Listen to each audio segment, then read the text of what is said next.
of a good example. I hope that will to be on some specific research, just to show a little bit how can be done. So what I decided is to present this paper or this research that is very much work in progress. So it's please from the outset I apologize because it's a little bit still not well constructed, let's say. So but I think that this topic that we will be discussing is of interest for everybody in this room and everywhere where you are online, and because it's we will be talking about us, so I thought that it will be of interest for all of us. Anyway, so the idea is to talk about actually what we're doing here, and to motivate this paper. The idea is pretty easy. So we all agree on the importance of human capital as a determinant of both the individual and societal level success, basically in terms of labor market, but even in a broader sense as a citizens of our countries. The idea of what we know in terms of knowledge, skills and stuff, it's something that will influence our success at different levels, mostly or especially at the labor market success. So that has been pretty clear for quite many years, and in terms of trying to give a more specific detail on why it's important and the mechanisms that make all these knowledge and productive capabilities productive in the labor market. The research could be traced back in time, saying that we start measuring schooling, so how many years of school we have as a proxy for knowledge, and trying to measure the impact of that. But more recently we moved to the concept of skills, which is to try to provide some sort of content, meaning to this idea of schooling. And it's pretty well established currently that these skills, we will see later what exactly meaning, but it's a more specific concept in terms of what we know and what we know in terms of what we know what to do. It's a key determinant of success in the labor market, defined as employment probabilities, wages, income. So once we establish that skills are important, so what we know to do, then the debate moved to which ones, because at the end of the day, it's not just what is important, but to, the idea to be a little bit more specific and see exactly what are the skills that really generate a higher return, payoff in the labor market.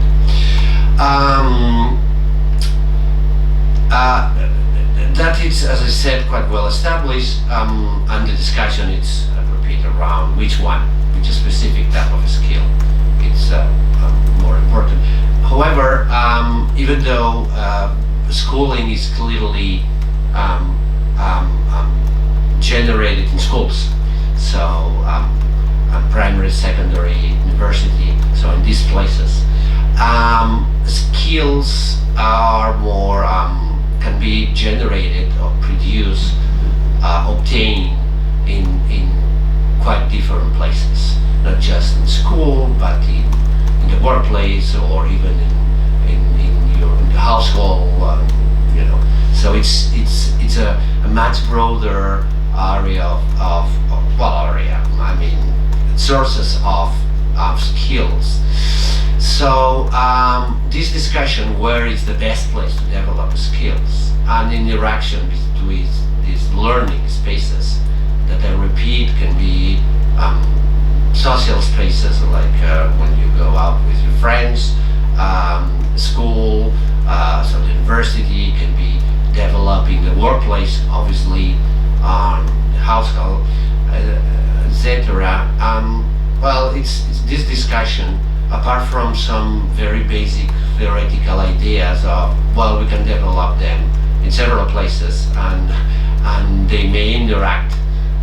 It's very little research on that. Basically, this research on which skills are more important has been around the idea of there are different types of skills.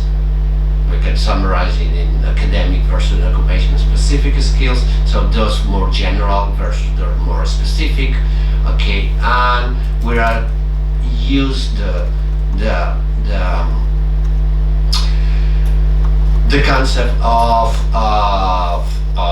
this learning general versus practical. This idea of you learn what to do and or specifically how to do it. Okay, and in terms of a space, basically the main data sets and the research are focused on what you do at the secondary education system. Okay, obviously, and I'm not including here, but it's also all the literature on training. Obviously, it's also related, but again, it is not clear what we are researching, because usually what we do is we analyze outputs, not inputs. In terms of what we analyze, it's the impact of participating in a training program. At best, the characteristic of the training program in terms of hours, maybe a general topic, can be included in the analysis. But then again, what we don't know is exactly the skills you have developed in that training program. Okay. And for us as university professors, it's quite interesting, this discussion of what the skills should be developed and where, because we are taking this discussion a little bit for granted in terms of, oh yeah, we are teaching, we are providing a long list of skills to our students, and because employers, for instance, say that they are important, so we should do that. Then with the help of people in the educational field, then they give us some hints on how to do it, but basically, and then we change the curricula and the methodologies that we are applying in our classrooms.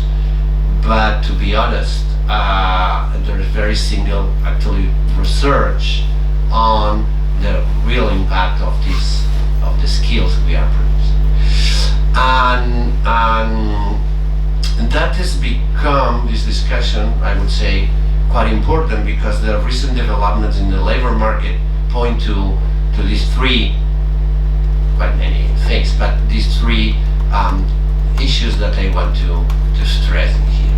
Well, the first one is that the research that it's consistently, been consistently done for the last 15, 20 years, show that an increasing importance of soft skills. Soft skills will be this realm of whatever goes away from basic knowledge. So we are talking about autonomy, team skills, creativity, all this. We would say that a little bit of the instruments we use to put into motion knowledge and theoretical concepts. Okay. So it's what really helps us to perform in the workplace. So soft skills has been proved that they are increasingly more important. Employers look after them in specifically some of them more than others, and make the difference between workers wages are directly related to these soft skills. Lifelong learning. So the idea that technological change is really rapidly, transforming our workplaces. So and in consequence, the skills we need to have to be productive in these new workplaces are changing over time,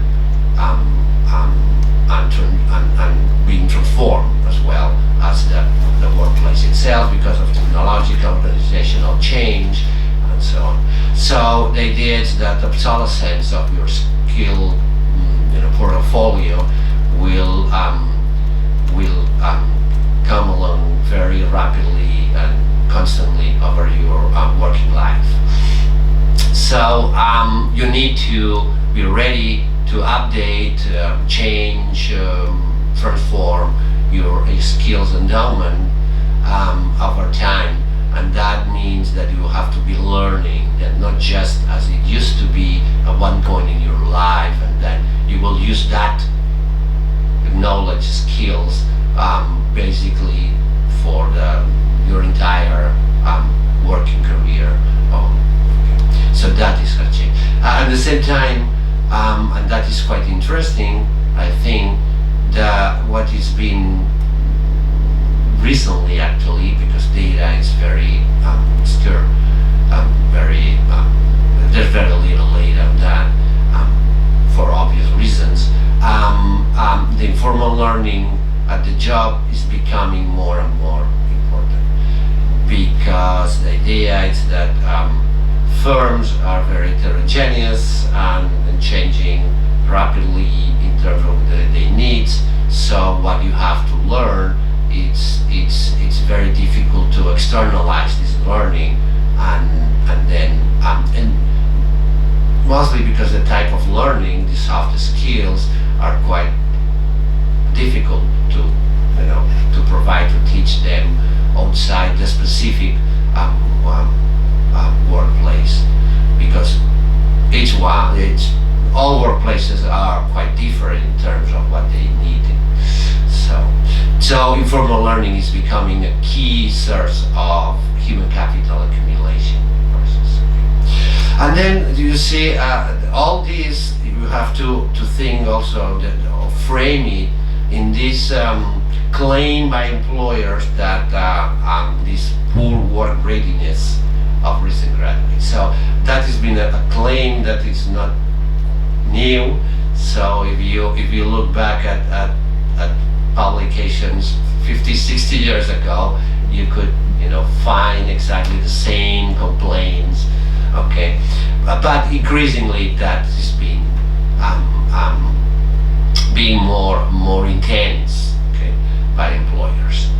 Even though at the university we have really transformed the way we teach and transformed more or less, let's say. We have introduced changes and both in the curricula and how we teach. So the question will be, how efficient are universities in preparing graduates for work? So are we providing the skills that graduates that become workers need?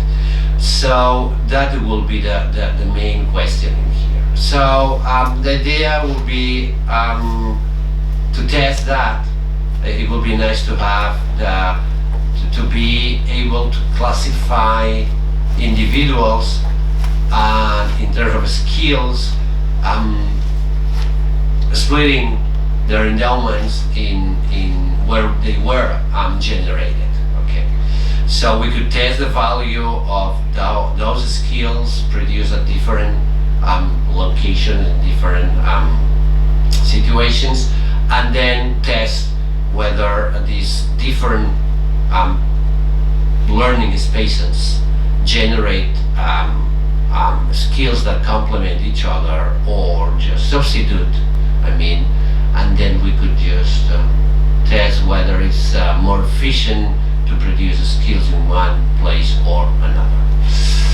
Well, so what we're trying to do here is to decompose the skills by learning spaces, so individual skills endowment, classify in terms of quantity which ones have been developed in, you will see, 2 different learning spaces, and then calculate the returns, the payoff to these skills, and also introduce the discussion where is more efficient to develop it. So we are using the data for graduates in Catalonia. There is a very nice data set, barely used, to be honest, and that follows, well, it's not follows, so interviews graduates from all the public and private universities in Catalonia every other 3 years, 3.5 years after they graduated. That is at the level of bachelor's, master's and PhDs, and the data set is quite comprehensive in terms of it's the whole population. I mean, obviously it's a sample, but it's a large sample, about 50%. So you can really get deep down into a specific bachelor, so degrees, and for all the universities. So we are talking about samples that move from 12 to 16,000 only for bachelors, and the information is in terms of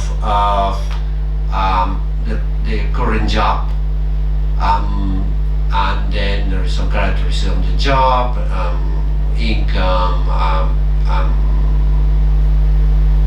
employment status. If you work, then it's the characteristic of your job, and in terms of contract situation, some characteristics of the firm, and basically what is quite interesting is that they have a list of skills that they ask about in two questions. You can create this variable on the skill level of endowment of the individuals. So that it's 2 levels. So there are 2 questions. The first one, as you can see here, is to rate the level of training received at the university. So over these 14 skills, you can see there are the classic, suspects: problem solving, decision making, creativity, management, and then we also have theoretical knowledge and practical knowledge, would be what you learn, in the classroom in more traditional terms of the knowledge you're accumulating. And then there is another question that it goes, rate the level of usefulness for a job on the following competencies. So what we do is the following.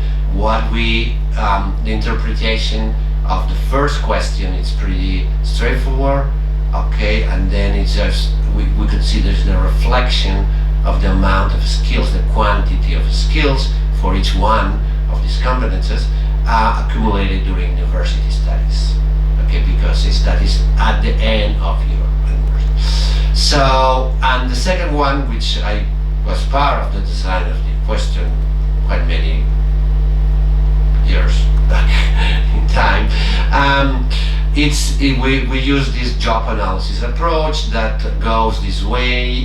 The idea is that if you are developing some task in your job, you've got to have the skills that allow you to do it. The point is that if you have to interact with customers that are abroad and so do not speak your language, then means that your level of English got to be pretty high, because if not, you couldn't do that. So knowing the task you're developing, then you can more or less, okay.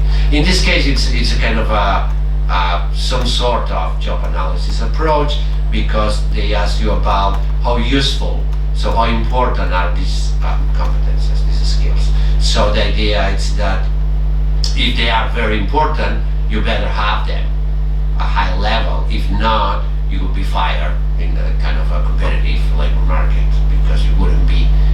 So if it's English is very important in your job. If you cannot speak in English, it's just impossible that you keep that job. So then what we do is just that was a self-assessment, which all what it means and so on, but it's been proved that it's a nice and reliable way to obtain the skill level of individuals. Testing individuals in these different areas is quite difficult, especially if we are talking about we were using around 50,000 individuals. It's impossible to test all this, so that is a way that is being widely used in this area, this self-assessment. What we do is very, very simple.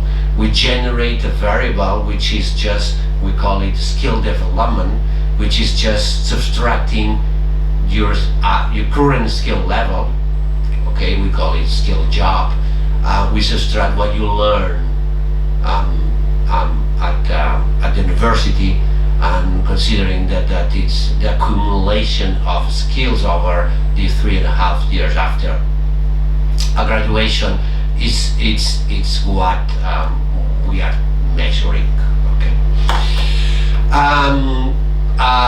Obviously, we collapse this list of these 14 skills into we group them because it's higher, multicollinearity, and that is also the usual way to go.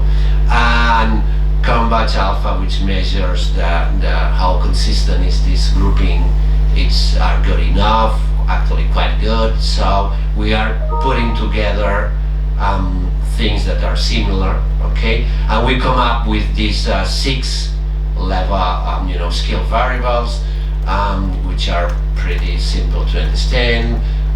For specific knowledge, instrumental skills, you can see communication, which is both written and oral. Innovation skills, because it's the way creativity, critical thinking, it's usually name, okay, innovation skills. Self-management, which just is how you react, okay, how you react autonomously to problems in the workplace. And then social skills, how you interact with other people. Okay. Looking at the means that it's overall, what you can see is that the university, where we are just seems that we are providing increasingly this type of skills. Okay, you can see from 2008 to 20, which is the years we'll be using. All of them are, showing some not extremely but increasing trend. However, what we develop in the workplace seems that it's more related to the economic cycle, so it's showing a different trend, which it shows you that graduates learn less over time. Okay, that different course, it's not the same people, different course. Okay, so and in terms of field specific, they even there is some sort of obsolescence process, and so they are losing some skills over time. The previous one was university? The first one was, oh sorry, I'm just moving. That was university, yeah. So it's these two variables, and what you learn in university, and this the difference between what you have now and what you learn. So that the variable seems to work quite nicely in terms of you would expect some differences across these different areas. So these innovation skills on the left side, okay, and it's humanities, those who develop more, and you tend to think, okay, that makes sense, okay? And on the second to the right, also these communication skills, humanities again are those who develop more of them. In contrast with, for instance, the technical, so the engineerings, that they don't seem to develop a lot of communication skills, but they score pretty high on self-management, because this problem-solving skill seems to, So the point is that there is a variance here that seems to be reasonable. So we consider that the measure is good enough. If we look at the workplace developed skills, then you also see differences, and according to for instance instrumental skills, which will be these IT, English, and so on. Those are the technical, coming from technical degrees, develop more, because supposedly they will be using them more than other people. So it looks like the measure we're using, it's good enough to capture this idea of skills. So what we do is very simple and standard. We estimate a Mansurian equation. So we estimate, in this case, income, not wages. So we predict wages with a range of variables and to control for, and basically we will look specifically at these two measures of skills. Okay, those acquired at the university and those acquired at work, and controlling for training, because after you finish your degree, you could engage in some sort of training at different types of masters, work related training. We have the information on that, and we control for it. Okay, so we are using this is income is measured in intervals, so we use the technique that will adjust for that. Okay, and we are pulling all these different cross-section data sets into one, and that is quite important what we are doing. So as we have so many observations, we can over-parameterize the model, and what we include is a long list of interactions between the degree, the university, and the year. That is controlling quite nicely for changes in the supply. Okay, and the cohort interactions provide some, at least good enough, I would say, control for changes in demand. So the economic cycle is captured by these dummies. Okay, and then we have all these individual and job characteristics controls. So what we obtain is quite interesting. So the point on the left side of the slide, we can see what you usually get to see in this research, which is the returns to your skill level right now. So at the moment of the interview. Okay, so we get to see that social skills are those who are basically generating.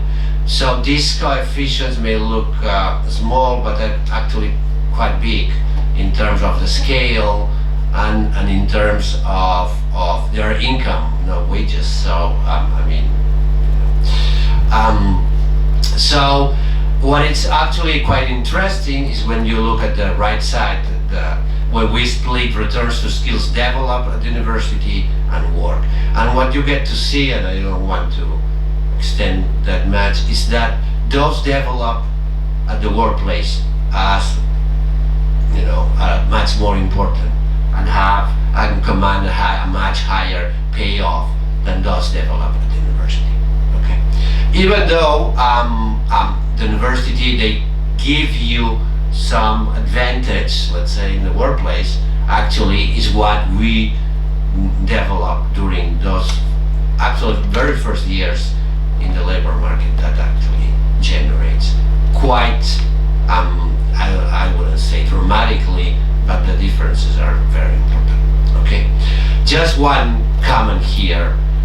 In these income equations, you already obtain for the dummy, gender dummy, a huge difference. This is so we're talking about a group of people who is very young, no kids there, no actually households, so partners or these limitations. Okay, so no family constraints. Okay, it's very homogeneous. All are graduates. We are not comparing here people with different human capital. Well, at least different degrees, they are. Okay, so the idea is that and women have more skills at graduation, but less learning. So that compensates it. So at some point, when you measure them, they are quite similar in skills, but they obtain them in these two different locations, let's say, at university or, okay. So at 9%, considering that the wage income gap, and here's income, and part-time plays a role, but it's controlled for, and so that's not driving the results. So 9%, considering that the average wage income gap is around 15 to 18, in 3 years we already moved to half of this. So it's quite something. Anyway, so what we do is we introduce some sort of control for quality of job, which is we all know that's important, and we introduce in the equations horizontal and vertical mismatch. Okay, and what happens is that the results change to some extent. So horizontal mismatch is not as damaging as vertical mismatch, and clearly vertical mismatch is you're doomed to a very low income wage. Okay. Sorry, what was horizontal? Horizontal is that you're working at a job that it's a university type of job, but not as specifically related to your degree.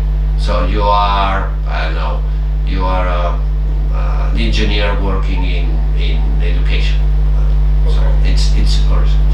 Vertical is that you don't hold a university type of job. So, can I interrupt you? Sure. Concerning the previous slide, the 9% of difference of gender, can it be due to the different type of sector occupation that women occupy instead of men? Yeah, well, sector are controlled for, so to the extent that it helps to avoid a little bit, not perfectly. I'm just thinking nurseries mainly they are with female and they are yeah, but we have the specific degree. So even though we don't have occupation, but for college students, the degree matches quite nicely the occupation. So we don't have if they work as a nurse, but we have if they studied nurse or whatever. So the proxy is good enough. However, what you're saying is clearly is working here, but let's say that the impact is not dramatic. So this 9% still, let's say it's not very perfectly precise, but it's close enough. And we don't have occupations, so we cannot do really actually. So what happens here, as you can see, is that some of the skills, in this case, dramatically change the value. And what happens is that if you don't work where you are supposed to, all this knowledge you just learn, it's just helpless. I mean, it doesn't really help you in However, the rest of the skills, communication, innovation, social, still are useful for you. So the point is that you cannot fully use your skill endowments, and those who really matter are those who are specific to the job. So more general skills are protected from, not working in an environment, in a job that is supposed to match your abilities. So just to finish, then there is this idea of, okay, so we saw that there are clear differences between the skills, the payoff to skills developed in different, environments, learning spaces. So actually, it comes naturally. Ask yourself what is the role of the university in terms of learning new skills, because these new skills are really what pays off. So you come to your mind, well, then anybody should go to the university and instead go to work and learn, because that is what employers want to reward. Yeah. So if we just measure, so that we call learning regressions, what we do is just in a value-added type of model, which we control for previous learning. Okay, we measure learning of each of the different skills using what you learn at the university from that skill. The framework is called value-added because we control for the specific learning of that skill that we are. Okay. And what is very nice actually is that consistently the only skill learned at the university that helps you a lot to learn new skills is a specific knowledge. So it's what we do here in our classrooms to teach all these boring micro models and stuff. So tell your students, Cory, they will be making more money in the future if they do. Okay. So, and as you can see, the rest of the skills may help or not to develop new skills, but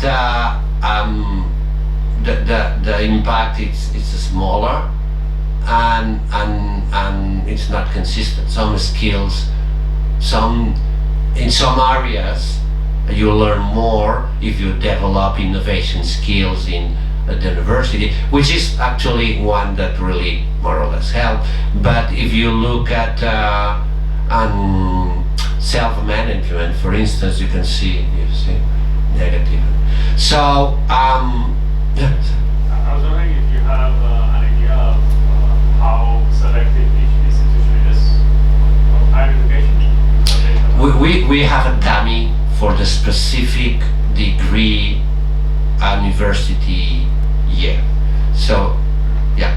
Because I don't know in the context of public university in Catalonia how strong this is, but one can think that very elite institutions sometimes you hire anybody from there regardless of the degree they did, because there's a signaling value that they're just very smart if they got it.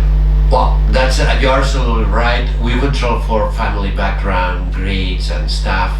So, but at the same time, there is a dummy on not just the university, but the faculty, let's say, the degree. So, for instance, if Pompeu Fabra has a reputation in economics, but not in what else, we control him for that. So, that is taken into account quite nicely. And that is one of the nice characteristics of this data set. Yeah. So the idea, that's the last slide. Yeah. It's that well, there is to be some, I don't know, robust but good evidence that different, so where you learn your skills do matter. and what you learn at the workplace is commands a much higher return than what you learn at the university, but indirectly what you learn at the university really helps very much to develop those skills that eventually will be rewarded. So indirectly, doing well. So this learning to learn actually is quite important, and to some extent we should be proud of ourselves because we help them to do so. Well, thank you. Thank you, Ferran. It's time for a very, very quick question because there is not an act here if somebody, and if not, once again, thank you very much for being here